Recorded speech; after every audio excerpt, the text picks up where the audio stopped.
chapter 19 of Spinoza's Theological-Political Treatise is about the right of the civil sovereign to decide on all things sacred. Spinoza's argument concludes that obedience to God supposes contributing to the public good, and this, in turn, requires strict obedience to the sovereign. But immediately after drawing this conclusion, Spinoza seems to introduce an exception to this rigid doctrine of obedience to the civil sovereign. Explained via the example of Christ and his apostles, Spinoza uses the very term exception to indicate a particular way of challenging the power of a tyrant sovereign. He says, I quote, "At the end of chapter 16, I explicitly warned that everyone is bound to keep faith even with a tyrant, except someone to whom God, by a certain revelation, had promised special aid against the tyrant. So no one is allowed to take this as an example unless he also has the power to perform miracles. This is also clear from the fact that Christ told his disciples that they shouldn't fear those who kill the body." The idea of an exception in Spinoza lingers here as problematic. It is difficult to account for a genuine concept of exception in Spinoza's TTP, given that he explicitly rejects any interruption of the laws of nature, such as in the case of miracles, as we saw in the previous panel, and likewise, given that Spinoza criticizes any exception in the rule of law, whose enforcement depends exclusively on the sovereign. So the question to be asked from this passage is double. In what sense is Spinoza referring to an exception as related to a revelation? And what is the source authorizing such an exception? My hypothesis in this still work in progress paper is also double. In the first place, I argue that exception here relates to a Spinozist account of rebellion in the face of a violent sovereign. Such a conception of rebellion is anchored in a political analysis of the true life, the vera vita, of Christ and his apostles. The second related hypothesis concerns the reference to the body of Christ, his apostles, and the body of the figure of the honestus, so the honest or the just person, presented in chapter 20. My argument is that implicit in Spinoza's idea of resistance, there lies a reference to the possibility to attempt an interruption of tyranny authorized by the experience of mistreated and exploited bodies. My aim is thus only to partially reconstruct Spinoza's notion of political exception. More importantly, my goal is to work with Spinoza, perhaps attempting an immanent critique of his idea of resistance in order to develop a conception of political interruption stemming from and authorized by injuries caused on bodies. The first thing to establish is the exact conceptual content of the notion of revelation and of the notion of miracle, as these terms ground the idea of an aid of God against the tyrant. In order to elucidate this, let us go back to chapter 16. Spinoza says that when we have a certain and undoubted revelation, we must obey God above all others. End of the quotation. The sovereign holds an absolute sovereign right over all things, but he must exceptionally subject him or herself to the judgment of a revelation. Spinoza says that the sovereign, I quote, is not bound to recognize anyone as judge, nor any mortal other than itself as the defender of any right, except a prophet whom God has expressly sent and who has shown this by undubitable signs. End of the quotation. Thus, revelation is considered as a limit, as it were, to the legislative right of the sovereign. Spinoza proposes here something like an allegorical use of the notions of miracle and revelation. More concretely, a certain revelation means truth, which, according to Spinoza's interpretation of Christ, pertains to him, but not to the sovereign. Certainly, the sovereign decision concerning the instauration of a series of practices, eventually resulting in love towards one neighbor, stems from his power to dictate and enforce the law. But it also comes from the idea that insofar as everyone lives according to his or her own personality, according to their own ingenium, we may say, it is impossible to arrive at a spontaneous consensus on how to live together. Spinoza's idea of submitting or subjecting sovereign power to a revelation refers to an impossibility to know in all certainty that the laws and practices enforced by this sovereign will follow true religion, or religio vera, as he puts it, which supposes the practice of justice and piety. To put it in other conceptual terms also used by Spinoza, insofar as the sovereign is an individual like any other individual, we cannot be certain that he or she will establish in the city what the TTP calls a vera ratio vivendi, a true principle or a true rule of living. Therefore, an exception to the sovereign right to dictate laws would come from truth, understood as certainty pertaining to the correct instauration of the law leading to the practice of true religion. Who in the TTP carries this truth or certainty, which is expressed by Spinoza in religious terms as revelation? As established in chapter 19, the individual par excellence who carries this true knowledge is Christ. Christ's life, depicted in the TTP, is a true life, vera vita, precisely because it is an index of certainty. First, an index of certainty to confirm Spinoza's interpretation of the Bible as containing a message of love towards one neighbor, and second, as an index of certainty, as an index in particular of political certainty, that can authorize and promise special aid against the tyrant. In following Spinoza's interpretation of Christ in the TTP, the political authorization that he enables to interrupt or counter civil sovereignty is not found on a transcendent revelation from God, but on his own understanding of nature, whereby he is also able to judge the laws of the tyrant and to understand that they don't contribute to the instauration of peace. If the TTP provides a political interpretation of Christ attached to the idea of exception, one must also recognize that Christ does not appear as a sovereign, but only as a doctor. This means that Christ does not have the power to dictate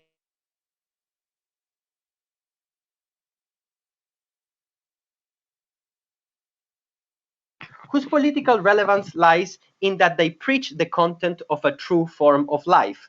But Christ is not in a position to inscribe that form of life into a positive code of laws. How then should we conceive of the political potentia of Christ if he is not a sovereign? We must do so by understanding that the idea of exception at stake here, I believe, is not attached to a traditional concept of sovereign exception. In this sense, the structure of exception or sovereign interruption in the TTP is opposed to Carl Schmitt's. And I use here the most cliche example to develop this, but I think it's a useful example.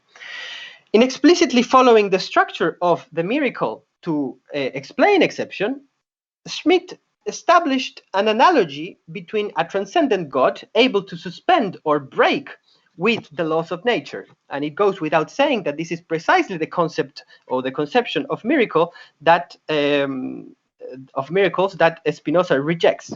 But what is important here is that for Schmitt, the transcendent structure of sovereign exception allows him to suspend the law as if he were separated from it, just as God is separated from the laws of nature.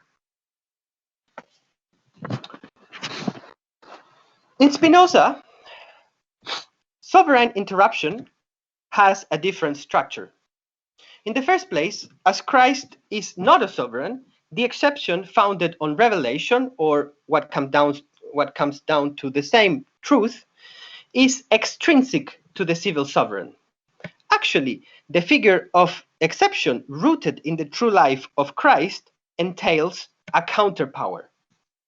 What Spinoza calls exception is nothing but a power, or as I will argue in a moment, an attempt to found a power, that's literally a potentiality, a power that counters a sovereign when the principle of living he has imposed does not contribute to the peace or the security of the state.